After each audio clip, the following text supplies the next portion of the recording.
dipersembahkan oleh...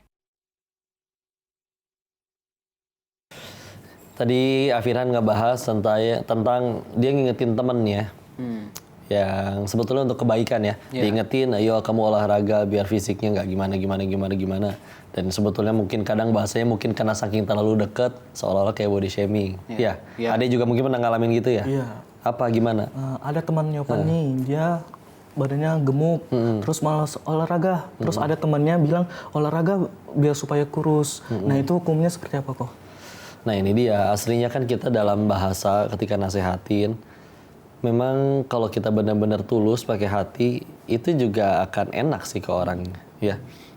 Tidak di hadapan orang, adab-adab ketika menegur ya. Tidak di hadapan orang, ketika berduaan, bahkan ditraktir dulu.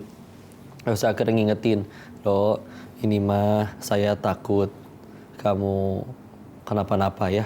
Karena kamu tulang punggung keluarga dan juga harus cari nafkah. Tapi kalau misalnya pola makannya masih kayak gini terus, takutnya ke badan kan gak enak. Nanti malah jadi susah gerak dan yang lain-lain. Kan kayak gitu enak nyampeinnya kan. Daripada misalkan mohon maaf ya, Dut makan wae Dut misalkan, dia kan kurang enak gitu kan. Meskipun udah deket. Tadi lah balik lagi. Karena aslinya itu juga jadi indikator kadar keimanan. Makin tinggi kadar keimanan kita ini pasti makin terjaga nih. Mulut ya. Jadi kalau misalnya dia badannya sholat, ruku, inget gak Nabi pernah ngingetin ketika ada orang sholat, ditanya ke Nabi, ada orang sholat, zakat, puasa, dia haji bahkan, tapi tetangganya tetap tidak selamat dari lisannya. Kata Nabi, di neraka dia. Di neraka. Ya, makanya segitu teh baru ke tetangga gitu ya. Apalagi kalau misalnya kita ngelakuinnya ke saudara kita sendiri, ke teman-teman, apalagi temennya juga udah pernah banyak dalam hidupnya ngebantuin kita. Jadi dijaga lah. Ya. Gitu. Ada lagi nggak? Silakan ditanyain. Kok ini kan kita lagi bahas soal al-musawwir. Membentuk rupa Allah. Membentuk rupa.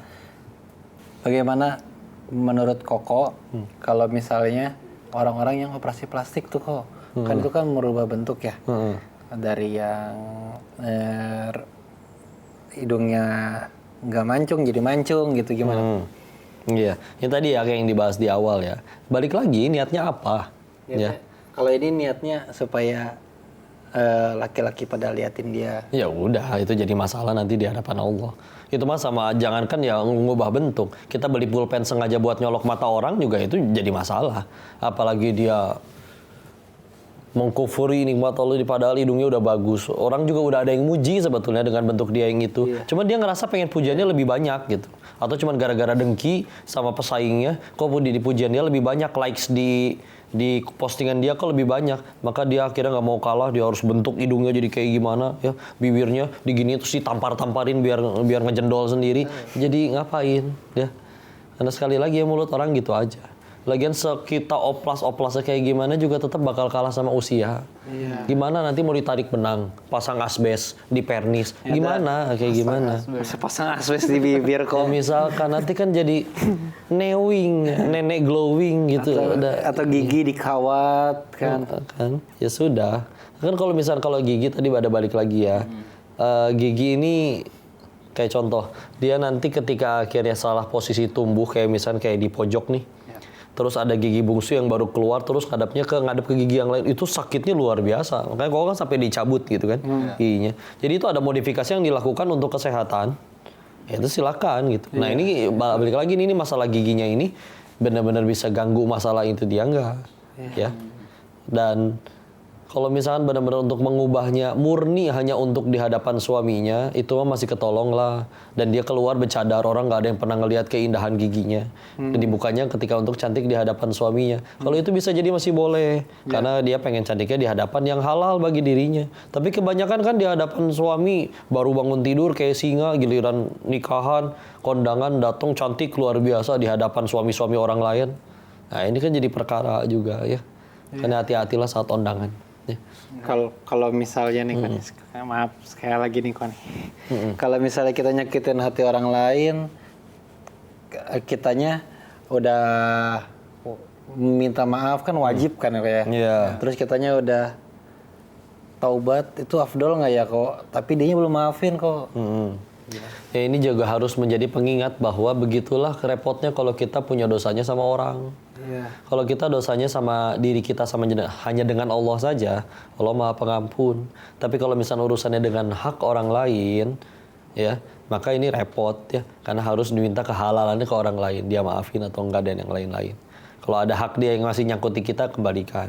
Tapi kalau ini masalahnya lisan, maka yang pertama tadi tobatnya terusin, tobatan nasuha. Karena Allah ngecek nih, kalau dia tobatnya udah benar, mudah bagi Allah bulak-balikin hati orang lain untuk supaya dia jadi maafin kita. Itu satu. Ya.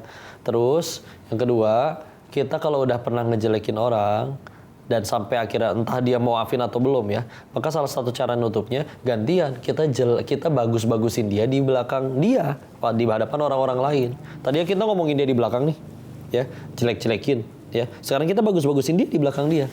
Dia tuh baik tuh aslinya. Jadi sebaliknya. Itu, Masya Allah. Iya, dilakuin sebaliknya. Atau kalau kita punya ujian lagi misalnya dalam bentuk rezeki, ya udahlah aku harus jadi pahala jariah bagi dia aja. Tahu-tahu tanpa dikasih tahu ke orangnya dan tentu tidak pengumuman, tidak update status, ternyata dia setiap kali beres sholat subuh sedekah atas nama orang yang dulu pernah dia hina. Wah, itu juga elegan, bisa. Elegan sih itu. Silakan kalau pengen kayak gitu. Tapi ya sekali lagi jangan malah ya alhamdulillah ya ini akhirnya bisa sedekah atas nama orang yang aku hina dulu, yang mulutnya begitu tuh kan ya itu malah jadi masalah ya. Ya benar-benar sembunyikan amalan itu. Memang kalau amalan bisa disembunyikan untuk menjaga hati, kalau bisa disembunyikan, sembunyikan. Oke, untuk menjaga hati. Iya, dan begitulah ya. Ini tema kita hari ini bahasannya tentang al-musawwir. Banyak bahasan tentang ya fisik zaman sekarang kayak seolah-olah jadi kayak patokan paling utama nih untuk orang ini baik atau tidak. Sampai akhirnya kalau misalkan bentuknya fisiknya bagus, dia berbuat salah juga dimaafin. Kenapa? Karena ganteng kan nggak nyambung. Ya. Padahal misalnya berbuat buruk, giliran akhirnya berbuat yang tidak terlalu salah, tapi dihinanya ampun sehancur-hancurnya gara-gara fisiknya buruk. Ini juga netizen yang pada komen, ini ya nggak cuma mulut nih sekarang, di komen nih jari juga. Ini jadi masalah ya. Ingat sekali lagi, itu semua ada tanggung jawabnya, dipertanggungjawabkan. فَمَنْ يَعْمَلْ مِثْقَالَ ذَرَّةٍ خَيْرًا يَرَهُ وَمَنْ يَعْمَلْ مِثْقَالَ ذَرَّةٍ شَرًّا يَرَهُ. Kebaikan, keburukan juga sekecil apapun ada tanggung jawabnya. Hati-hati, jangan sampai nyakitin orang, jangan sampai zolim. Karena kalau tutup dengan hadis ini ya, kalau Rasulullah SAW bersabda yang maknanya akan ada hari di mana nanti dinar dan dirham udah nggak laku lagi, ya, yaitu nanti di hari akhir. Yang berlaku di sana adalah apa? Amal soleh. Nanti orang datang menuntut tuh, yang pernah disakiti sama lisan kita, dia datang.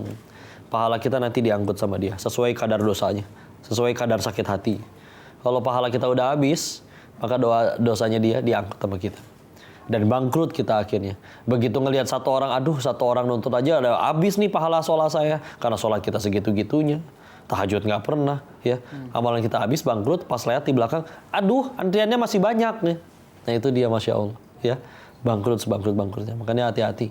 Mudah-mudahan kita bisa mengambil hikmah. Toh sekali lagi semuanya ciptaan Allah. Apa pentingnya kita komenin, hinain, ya?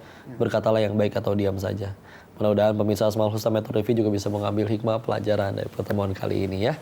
Dan kita seperti biasa akan ketemu lagi di sahur-sahur selanjutnya bareng dengan kalian. Kita tutup dulu. Barakallahu fikum. Wabillahi taufiq wal hidayah. Assalamualaikum warahmatullahi wabarakatuh. Waalaikumsalam warahmatullahi wabarakatuh. Metro TV.